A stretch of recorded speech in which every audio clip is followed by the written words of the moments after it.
had been almost a year since we had done any unboxing video. Last time we had done unboxing is of the Mi Band 3. Finally we are here. This is the Poco M2 Pro, which was launched on 7th July, and I was lucky enough to get this one in the very first sale. In this video, let's unbox this phone and quickly set it up.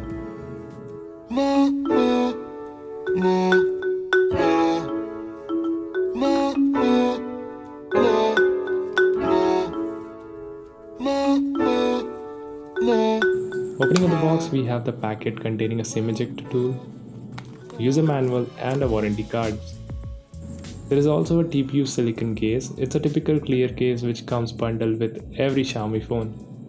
The case does fit perfectly with the phone. It also has raised edges near camera and screen for added protection. Next up, we have the phone itself. Straight up, I can feel the heft of the phone. It weighs around 200 grams, so yeah, it will take time getting used to. This is the green and greener color variant. I was looking for the black one, but have to go with this one because of the flash sales. Anyway, let's check out other stuffs inside the box.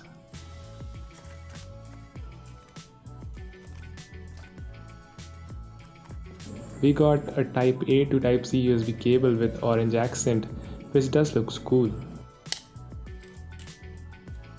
Then we have the massive 33-watt charger. It is Quick Charge 3 certified, hence you can also charge the QC3 supported devices. Also note that you have to use the provided cable only to charge the phone at a 33-watt speed. Also, in case you are wondering, adapter is made in China. Now coming back to the phone, it's been quite a task to capture the back panel of the device with the glass back, as it reflects too much. Also, because of glass, it gets smudged quite often, hence putting a case is highly recommended. The camera bump is also very huge. That's another reason why you should be using the case. The button does feel quite tactile. 3.5mm headphone jack is still present here. There is also the IR blaster for controlling the house appliances. Fingerprint sensor is perfectly placed and I have no issues in using them. Overall, I like the symmetrical design, but yeah, phone is a bit too heavy. Taking a look at the specs, we have the Snapdragon 720G processor, 4 or 6 GB of RAM, 64 128 GB of internal storage, 5000 mAh of battery with 30W fast charging. This is the 664 GB variant. Booting up the phone, you will get the MIUI 11 setup screen. Proceed and choose the language of your choice. Now select the region as per your preference. Connect the Wi-Fi if you have one. I am skipping it for now. In the next screen, you will get the terms and condition info. What you need to do here is untick the second option and tick the first one. Second option is for the face emoji keyboard, which I will not recommend you to use. Use Google Keyboard instead. I will tell you how to do that in the later part of this video. Now insert the SIM card if you want to and proceed to the next step. Uncheck send usage and diagnostic data. Then set up the fingerprint and password. You can also have face unlock, which you can set up later on under lock screen settings.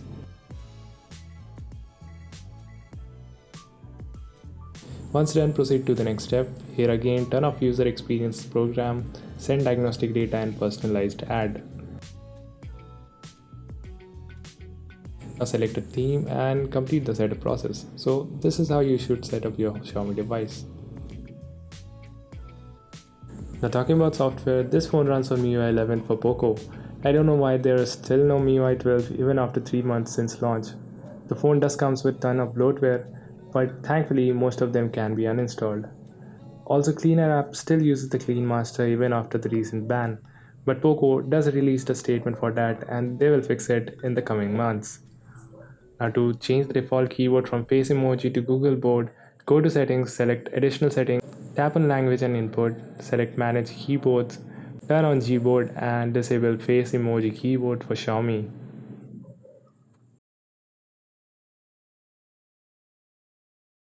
I have been using this phone for around 2 hours and the first thing I notice is how big this phone is. I had never experienced such taller aspect ratio earlier. I'm coming from a 5th generation old Redmi Note 4 which has a 5.5 inch display with 16:9 aspect ratio, which in my opinion is a massive change.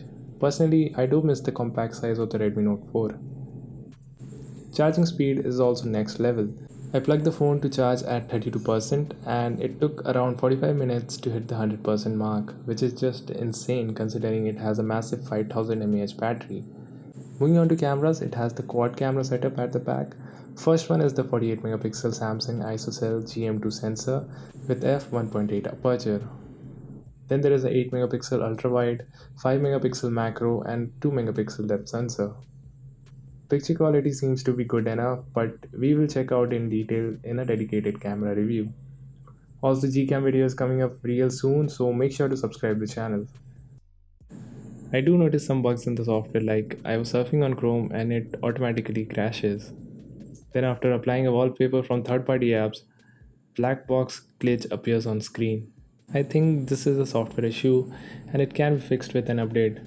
Oh yeah, there is already an update available. Hopefully it will fix these issues. I will let you know in my full review. That's pretty much it for this video. I wish Poco would have bring something new to the table instead of just rebranding the global Redmi Note 9 Pro. But still, I can't complain much as they price it very competitively. I wonder who will gonna buy the Redmi Note 9 Pro as both the phone has the same specs except for the charging speed. I hope Poco don't increase the prices like their previous launches. That's been it.